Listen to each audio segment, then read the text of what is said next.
John Henry, Chairman of the Committee for the Republic. Tonight's talk is with Jeff Sachs. Jeff graduated a few years behind me at Harvard College and went on to become one of the most celebrated economists of our generation. Jeff is the perfect person to explain how the dollar reserve fiat currency silences political debate over the $1.5 trillion we spend annually on our imperial infrastructure and military adventures abroad. Jeff is passionate in his opposition to our war in Ukraine. I asked him earlier why, and you'll find that very interesting. Indulge me for a moment in an act of political and, why don't we call it, historical imagination. Let's imagine for a moment that we lived in an American republic rather than an American empire. And let's imagine that Congress did its job, as it did more than a century ago when we had the greatest legislature in the history of the world. Our foreign policy then operated inside, not outside the Constitution. Separation of powers was live and well.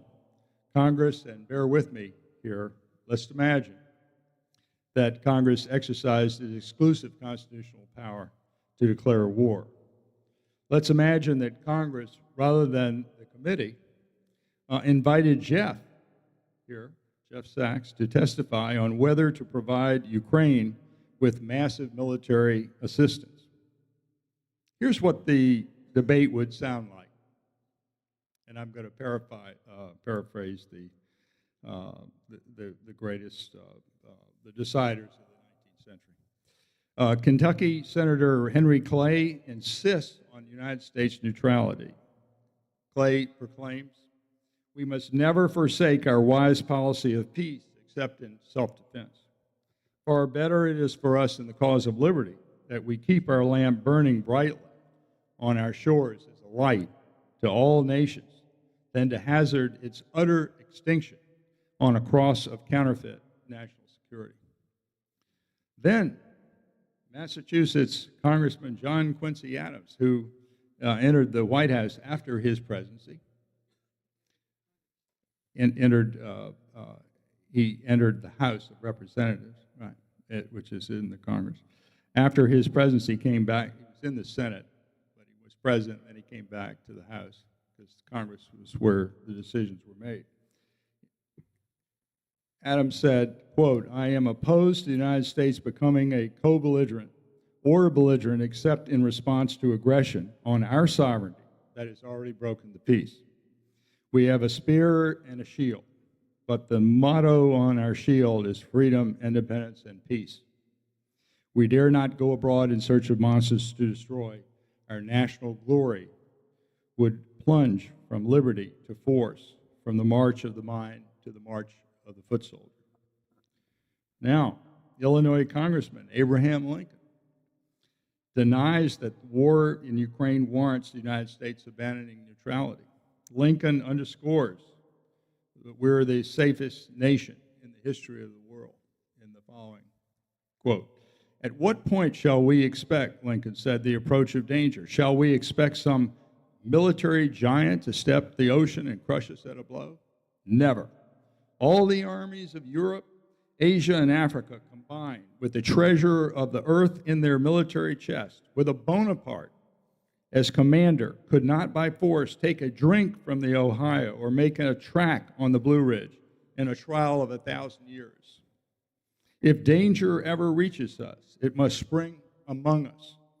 It cannot come from abroad. If destruction be our lot, we must ourselves be its author. As a nation of free men, we must live through all time or die by suicide." Okay, and last but not least, Massachusetts Senator Daniel Webster thunders like a hammer on an anvil, and I quote him, "Invincible self-defense and influence abroad by example is the Constitution's foreign policy unless disturbed by an act of Congress. I ask unanimous consent to approve a joint resolution demanding the filing of articles of impeachment against President Joe Biden for making the United States a co-belligerent with Ukraine in its war against Russia." And I close quote. Okay, the good dream is over. Back to reality. We are subjects of an empire, not citizens of a republic. Impeachment is off the table. The only choice we have is between a Democratic and a Republican Caesar. Jeff Sachs isn't called to testify before Congress. Jeff, you win the consolation prize. I ask you to join me in welcoming Jeff Sachs tonight to the Committee for the Republic.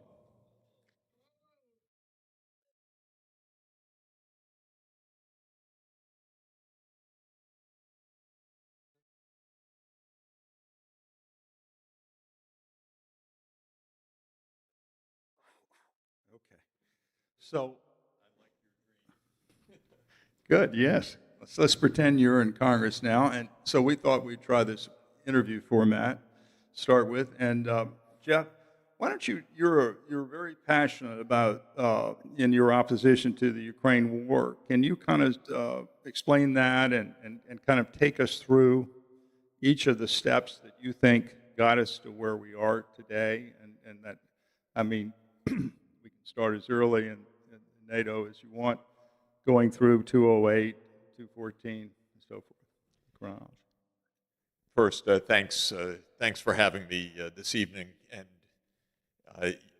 that wonderful quotation of Abraham Lincoln reminded me of a cartoon that some of you may have seen of Uncle Sam with missiles pouring out of his vest and weapons everywhere, and he's on a psychiatrist's couch, and Sigmund Freud is behind him, and Uncle Sam says, I've got 6,000 nuclear weapons. I've got the biggest army. I spend more than 10 times than the next 10 countries combined, and I'm still afraid. What is it, Doc? And he says, you have a military-industrial complex. So it seems to me that this is what this is about.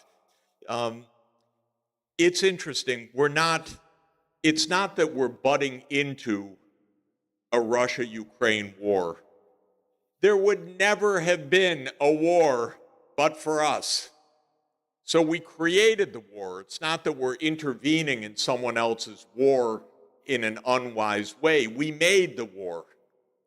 And we made the war very clearly, very obviously. For me, it goes back 35 years, actually, because I was involved in the end days of the Soviet Union and the early days of the post-communist governments in Eastern Europe and in the former Soviet Union.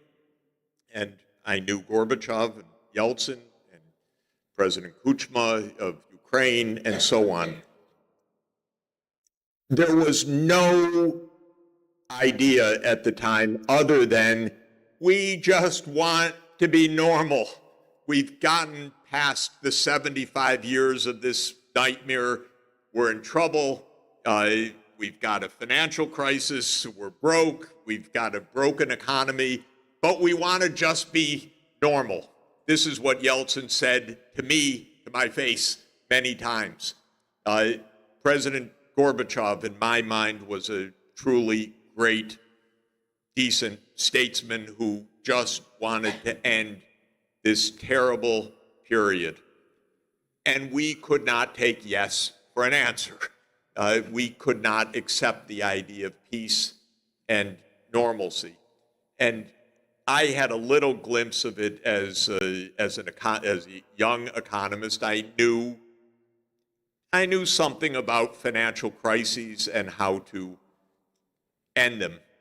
And I had had some success in doing that in some other countries. So the government of Poland in 1989 asked me to come and help. And I said, by the way, I can't really help. Lech Wałęsa's my hero. You know, he's under house arrest, so I can't really help you. But if anything changes, let me know. And literally, the guy from the embassy called me back in 30 days. Well, we're about to sign an agreement to legalize solidarity and so forth. So I arrived in Poland in April 4th, 1989, and said I would advise the government and Solidarity together about this debt crisis. I won't belabor the whole point, but in those days, everything I recommended about how to overcome the financial crisis was adopted by the U.S. government immediately. It was actually, I was a kid, and it was a little impressive for me. One day I called up Bob Dole, Senator Dole, who was the majority leader in September 1989, and I said, they really need some foreign exchange reserves to stabilize the currency. They need $1 billion. And I had typed up literally one-page proposal that morning. Could I come to see you, Senator? And he said, come in. It was 9 a.m., and I showed it to him. He said, okay, do you think this is right? And I said, it is. He said, could you come back in an hour? I came back in an hour, and who was there? General Scowcroft. That's not bad. So I explained, General Scowcroft said, what do you have in mind, Professor Sachs? And I gave him the page, and he looked at it. He said, do you think this will work? And I said, this will stabilize their currency. And Senator Dole led me out of the room and said, call back in the evening. And at 5 o'clock, I called Senator again. He said, tell your friends that they have their $1 billion. It was from morning till night, from 8 a.m. typing up something till 5 p.m. getting the $1 billion for what became called the Currency Stabilization Fund. The reason I mention it is fast forward a couple of years when the Russian economy was in a similar state of collapse, and I made a similar recommendation. And they said, are you crazy? And I said, but it worked there. And Larry Eagleburger said, Jeff, just as a friend, you don't have a chance. And I'm a little stubborn, so I didn't believe him. And I didn't have a chance. I didn't really understand why, because I was giving good advice, and the advice had actually proven itself 2 years before, so it wasn't hypothetical. But everything we did for Poland, which was a lot, canceled debts, standstill on debt repayments, emergency stabilization, things I made a list of, none of it was done with Russia. And I couldn't really understand, because I was the same advisor, and it had actually demonstrated itself as a little naive. But, okay, I was watching geopolitics at work. One side, this is us, the other side is the enemy. So the idea from the beginning was, we don't want normalcy, we want control. We won the Cold War, now we're going to do whatever we need to do. And that involves starting the NATO enlargement as well. As everybody here knows, James Baker III, our Secretary of State, promised in absolutely unequivocal terms to Gorbachev, not 1 inch eastward for NATO. That's not a myth, that's not a lie. There's some books and papers that say, oh, we didn't really mean it that way and so forth. We meant it that way, believe me. It was for German reunification, it was unambiguous. NATO was not going to move. We weren't going to take advantage, which Gorbachev kept saying, that's very important, very important. He didn't get it in writing.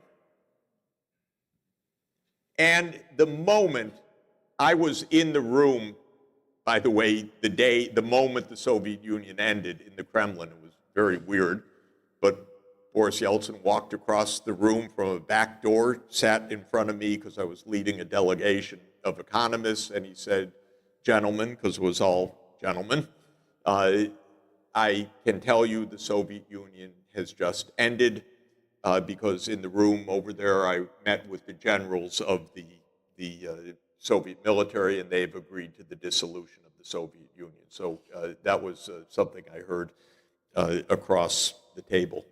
And I said, I'm going to help you get some financial support so that this can become, we can make some headway on this. And of course, I failed completely. But they were told no NATO enlargement. But by that moment, from that moment onward, the White House started planning what became the Project for the New American Century and everything else, that NATO would start to enlarge, and we would fill in whatever the Soviet Union had exited. And we know now from 1992 onward the planning started, and then Clinton, who was not our most consequential thinker or strategist, kind of rolled with it and agreed with the NATO enlargement. And we know how many diplomats, senior diplomats in the U.S. were aghast at this, not only because it was a direct violation of what we promised, but it was completely provocative. And our most senior historian statesman, George Kennan, famously said, well, this is absolutely wrong. It's going to start us on the path of a new Cold War. We know that Brzezinski in 1997 said the key to all of this is Ukraine. And already in 1997, NATO enlargement to Ukraine was high on the agenda. And Brzezinski spelled it out in an article in Foreign Affairs called A Eurasian Strategy. And he said that we'll start with Central Europe, then we'll go to Eastern Europe, then we'll go to Ukraine, and Ukraine will join NATO between 2005 and 2010. And it was all quite explicit, and Brzezinski explained Ukraine is the geographic pivot of Eurasia, so if we can surround Russia in the Black Sea, they cease being a great power. This was all spelled out very, very clearly. And this is the genesis of everything that has happened. Many other things happened that aggravated this tremendously. We were speaking beforehand.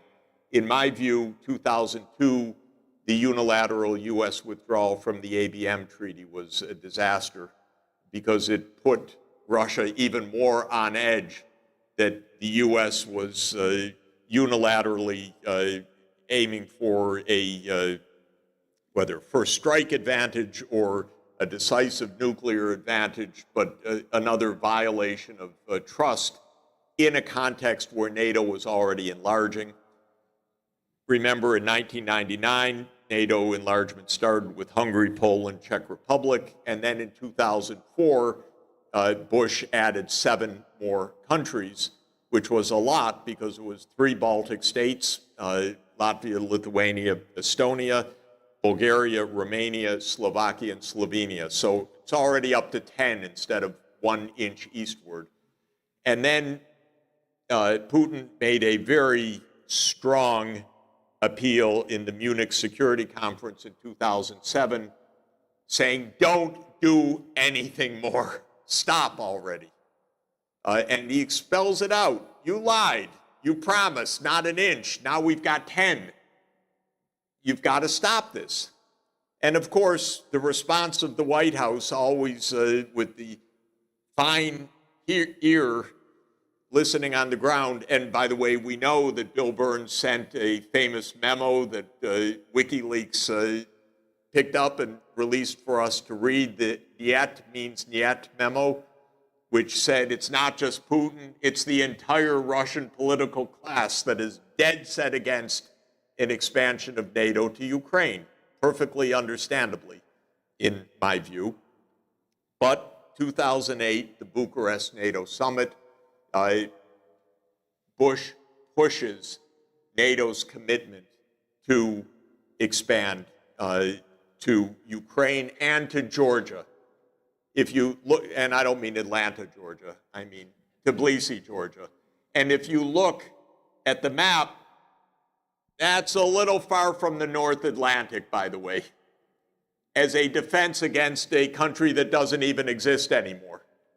So it's Brzezinski's plan, which was spelled out very clearly. We're going to surround Russia in the Black Sea. And that was, I was called by European leaders in 2008 saying, what the hell is your president doing? so provocative, pushing us. But Europe never says no, basically, when the U.S. pushes hard enough. And so this got inscribed into NATO doctrine in 2008. And then Yanukovych won the election in 2009. And Yanukovych, very cleverly, was saying, we're in between two giants. We need to be careful. And Yanukovych said, we don't want NATO, we want neutrality. Thank you. And this, of course, was absolutely the only thing that can save Ukraine from U.S. relentless insistence on NATO enlargement. And so Yanukovych became the enemy of U.S. policy. And that meant making whatever effort was needed eventually to overthrow Yanukovych. And we happened, thanks to the Russian government, happened to be able to listen to such a nice, interesting conversation of Victoria Nuland and Jeffrey Piat. Nuland at the time was not in her current position as undersecretary. She was in the position as Assistant Secretary for European Affairs, and she plotted who would be the next post-Yanukovych government in a call intercepted at the end of January, about 3 weeks before the overthrow. And she said it had to be Yatsenyuk as the next one, and spelled out why, and sure enough, Yatsenyuk became the next prime minister in another U.S. regime change operation. That did not sit well with the Russians. If you add in all of these events, now you're at war. And indeed, the first thing that Putin did, and I think it's very important to understand, Russia was making no territorial demands of Ukraine at all before 2014. All Russia had done was say, we want a long-term lease of Sevastopol, of the naval base, to 2042. That was the full extent of it. But then, okay, to stop a naval base that was Russia's naval base since 1783 falling into NATO hands, Putin said, okay, we take back Crimea, thank you very much. And this began the next phase. So when you read our history, by the way, quote, our history is according to the New York Times or the Washington Post or whatever other fantasy news you want, it always starts with, then he took Crimea. It doesn't start with Yanukovych's overthrow, which is, and by the way, I happen to see, weirdly enough, some of the American engagement in the overthrow close up. I won't go into that now. We could talk about it later, but yeah, that was an American regime change operation. So then came Crimea, then came the Donbass, and Putin pushed for Minsk I, then Minsk II, which not only was sane for autonomy for the Russian-speaking regions of eastern Ukraine, but it was voted 15-0 by the UN Security Council. And we know that the US view was, don't worry about it, you don't have to do that. And so we told the Ukrainians, okay, you signed it, don't worry, you just keep going ahead to reclaim the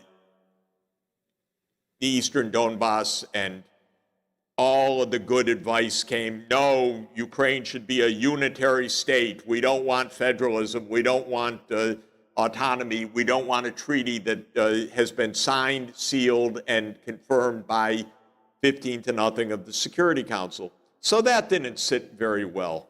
And thousands of people died in eastern Ukraine in the years up to 2021. Then comes Biden. And everything gets worse, actually, strangely enough, because Biden basically doubles down on all of this. And one thing that's interesting for me, in the 2014 call of Newland and Piot, Biden shows up in that call that he's going to do an attaboy to confirm the new government and make everybody happy. So he's already part of this story from 2014, the regime change and the coup, because Newland says, I'm talking to Sullivan, he's got his boss involved, everything will be fine. So this is a story that goes back quite a ways. And for me, the last chance to head off war was in December 2021. Putin puts on the table an absolutely plausible document, a Russia-US security agreement draft, and says we need to negotiate over this. And the core of it is two things. The core of it is no more NATO enlargement, and we are going to discuss missile placements in Eastern Europe. Those are the two things. I thought both of those are pretty damn reasonable, actually. So I called the White House. Last time they would talk to me, last time that I've had any direct interchange, but I had a long talk, not with the president, but with senior advisor, that why don't you negotiate this and head off a war? Oh, don't worry, there won't be a war. I said, I think you should negotiate this. This is serious, this is real. Well, we know that in January 2022, the US gave a formal response. NATO enlargement is none of your business. That's formal NATO doctrine, by the way, that no third country has any interest at all and any right to have an interest between NATO and a prospective member. How absurd can this be? But that is the absurdity that we operate under.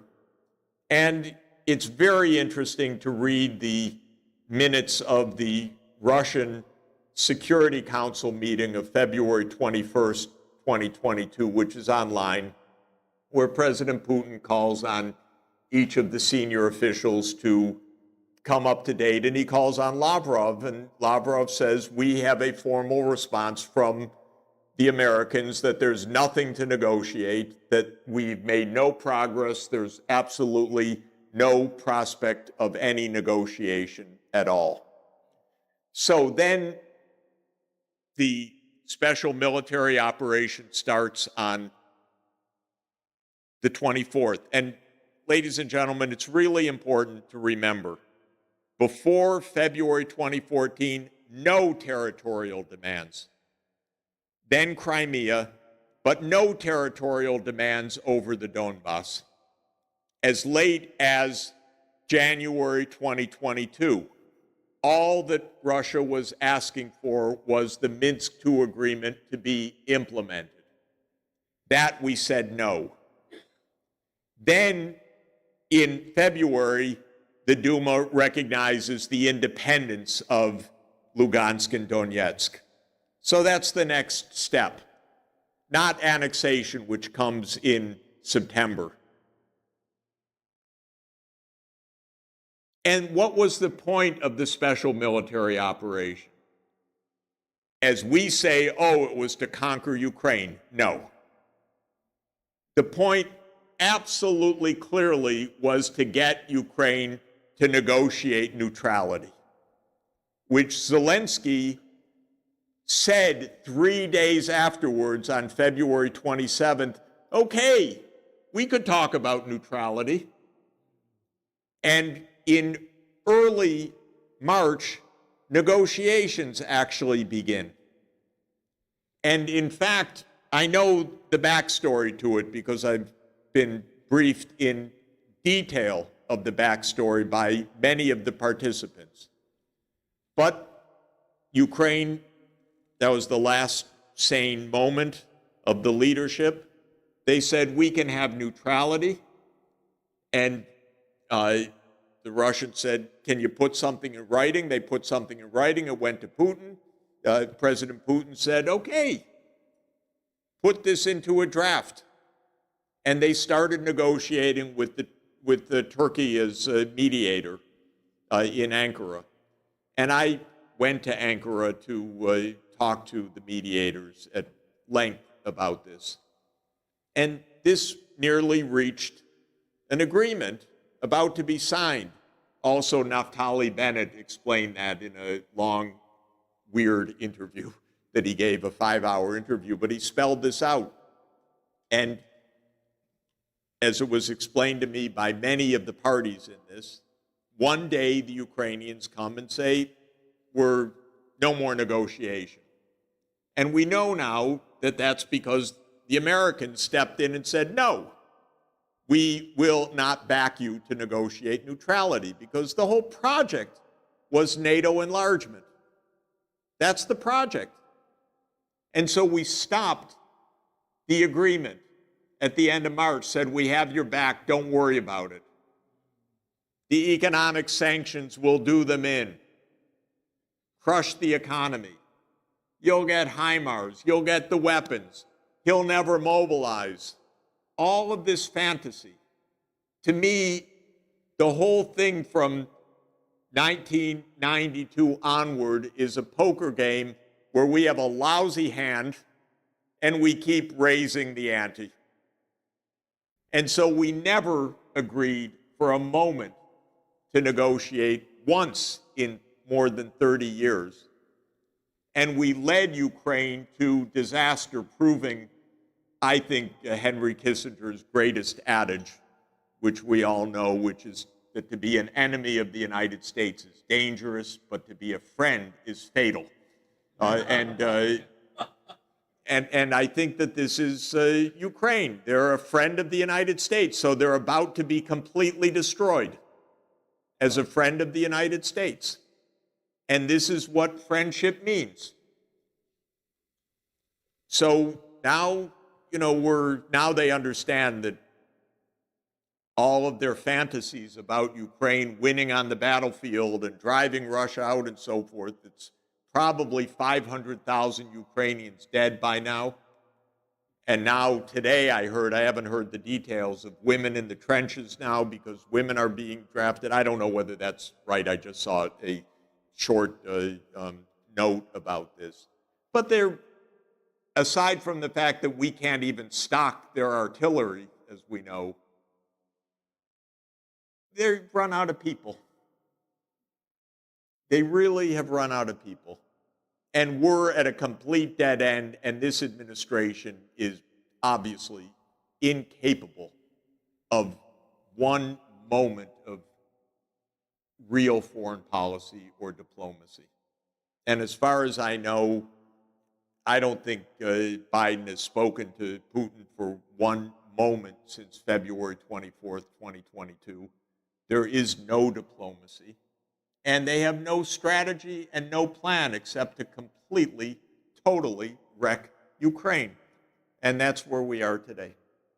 Jeff, I have a question, and that is, NATO enlargement requires a treaty amendment that the Senate has to confirm by a 2/3 vote. Did you ever think about asking any senator to call a hearing, and have you expressed doubts about voting in these additional NATO members? And then the second one related is, also, when the Soviet Union dissolved, making NATO at least superfluous, if it wasn't superfluous at the start, has anyone thought the way in which you can convince Russia that we're not antagonistic is, at least for the United States, to leave NATO, which can be done by a congressional enactment, which happened in 1798. Statutes supersede treaties. Was that ever on the agenda? I don't know about you, and I don't live in Washington, and I don't want to brag about it too much. But I haven't heard a moment of sane debate about any of this in Congress, and I tried to reach out to senators that I know, and they wouldn't even talk to me about this for the last 2 years. So I don't see any attempt, not in the Democrats at all. And the only one I know who is sane about this is Rand Paul, who tries to generate a debate and can't get a debate because no one wants to talk about this. So I don't know of any hearings. I write a lot about this. I speak about it. I know a lot of congressmen and senators, and nobody wants to talk. There's one that corresponds with me. His main interest, in my view, is that he wants to continue. He just wants to know if NATO doesn't expand, can we still sell weapons? That seems to be his main concern. I think there really is the idea that we got a lot of business to do. I don't think it's a small thing, actually, for some part of this Congress. You notice that Mike Rogers plays his role with each speaker, making sure that they understand the concerns of the Armed Services Committee and so forth. So there's business here. And when we heard Biden's obscene, talk a couple of weeks ago, he made sure that we understand that the Patriots are produced in Arizona, and this one's produced here, and this one's produced here, and this one's produced here. So that's part of it. But I've not heard any of that discussion, and I don't recall. I was, on the economics beat, so they weren't asking me. But I don't recall anyone proposing that we would pull out of NATO. What was on the table was that NATO wouldn't enlarge. And that was a real issue as late as 1995, because we know that Bill Perry was aghast when Madeleine Albright and Richard Holbrooke started to stuff this down the defense secretary's throat, and Perry's saying, but we're just starting to make some normal relations with the Russians. And he was completely stuffed, and he says in his memoirs that he thought about resigning. He didn't know whether to resign or not. So that was the last debate about this that I know. It's not incidental that the enlarged NATO committee was headed by Lockheed, the chief lobbyist, organized the committee. So this has been a game for a long time. Biden's been part of that game from the start. There's a video which you may have seen of him in 1997 saying, NATO enlargement's fine. Now we shouldn't go all the way to the Baltics because that may make the Russians upset. But he was very much for NATO enlargement at the beginning, because he's been definitely part of the MIC for his whole career. So I don't know of any serious foreign policy debate on anything in Congress. I mean, I just haven't seen any foreign policy debate on any single issue of any substance for years. Congress is dead on this. Right. So where do you think Ukraine's going? What's going to? Do you have I know it's just a crystal ball, but what do you think is going to happen? Russia has a very significant military advantage now, obviously, and they're going to continue fighting until Biden picks up the phone and says, okay, I get the point, NATO's not going to enlarge. And then, if that ever happens, then there's actually going to be some kind of agreement reached. Until then, Russia's just going to keep advancing and killing a lot of Ukrainians, possibly taking Odessa. I don't know, but there's nothing that's going to stop Russia from this, because from the Russian point of view, every day they hear that NATO is still intending to do this. So they can't stop. There's not going to be a ceasefire on this basis. This is a war over an issue.